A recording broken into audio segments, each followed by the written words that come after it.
તાજેતરમાં જ ભુજ શહેરમાં સમગ્ર શિક્ષણ જગતને કલંક લગાવનાર એક ઘટના બની। સંસ્કાર સ્કૂલની બહાર બીસીએના પ્રથમ વર્ષમાં અભ્યાસ કરતી યુવતીને એક યુવક દ્વારા શરીરે ચાકુના ઘા મારવામાં આવ્યા અને સારવાર દરમિયાન આ યુવતીનું મોત નીપજ્યું હતું।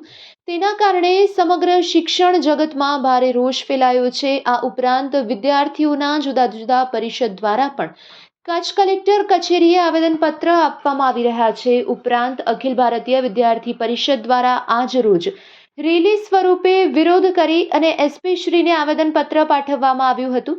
ત્યારે અમારા કચ્છ ટીવી ન્યૂઝની ટીમ દ્વારા અખિલ ભારતીય વિદ્યાર્થી પરિષદના અગ્રણી કાર્યકર્તા સાથે વાત કરવામાં આવી।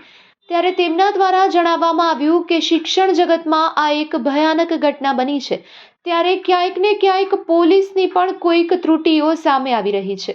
પોલીસ દ્વારા પણ સતત શાળા અને કોલેજ કેમ્પસમાં પેટ્રોલિંગ વધારવામાં આવે। આ ઉપરાંત ભુજ શહેરના જે 24 કલાક ધમધમતા વિસ્તાર છે, જેવા કે bus station road, hospital road ઉપરાંત અન્ય વિસ્તારમાં પણ પોલીસ દ્વારા સઘન પેટ્રોલિંગ કરવામાં આવે તેવી માંગ અખિલ ભારતીય વિદ્યાર્થી પરિષદ દ્વારા કરવામાં આવી હતી।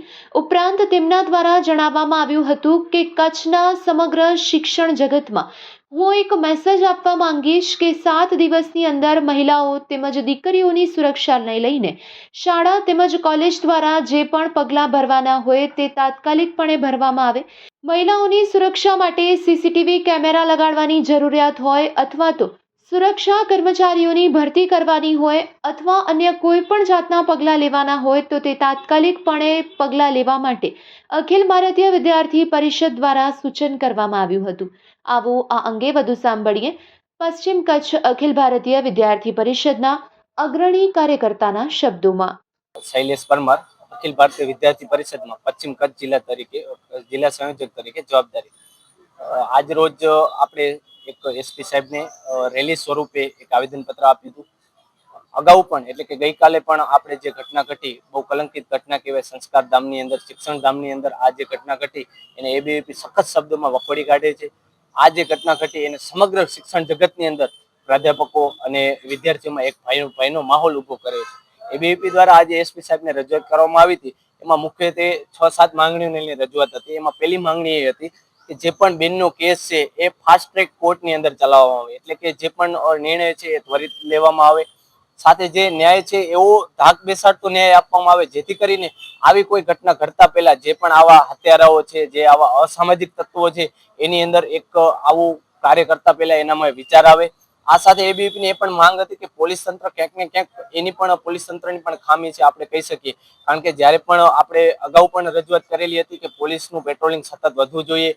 કોલેજ કેમ્પસમાં પોલીસ પેટ્રોલિંગ તો કરે જ છે, ફરજ તો છે જ, એ સાથે પોલીસને સાથી તરીકે પણ એક કામગીરી નિભાવવી પડશે, જેના અંતર્ગત દરેક સ્કૂલ કેમ્પસ છે, શાળા કેમ્પસ છે, એની અંદર કોલેજની અંદર જે પણ પોલીસ પેટ્રોલિંગ કરશે એની અંદર અંતર્ગત વિવિધ કાર્યક્રમ પણ કરે જાગૃતિને લઈને। એ બેનો હોય તો એને સુરક્ષાને લઈને કાર્યક્રમ થાય, ડ્રગ્સ અવેરનેસ છે, સાયબર ક્રાઇમ છે, આ બધા કાર્યક્રમ થાય।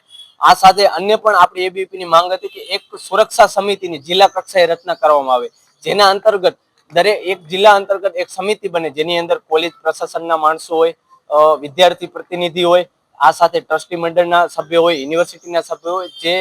જે સમિતિનું કામ મુખ્ય એ હશે કે જે પણ જિલ્લો છે એની અંદર જેટલા શૈક્ષણિક સંકુલો છે તો એમાં બહેનોની સુરક્ષા કેવી રીતના વધુ સુદૃઢ કરી શકાય, વધુ મજબૂત કેવી રીતના બનાવી શકાય, એ સમિતિનું કામ હશે। આ સાથે આપણી એક અન્ય પણ માંગ હતી કે જે મોટા મોટા ભુજના કેમ્પસો છે, જેમ કે યુનિવર્સિટી છે, લાલન કોલેજ છે, સજાનંદ છે, મહિલા કોલેજ છે, આ મોટા કેમ્પસોમાં તો સતત પેટ્રોલિંગ થાય, જેમ કે સવારના ભાગે થાય, સાંજના સમયે કોલેજ છૂટે ટાઈમે પણ થાય।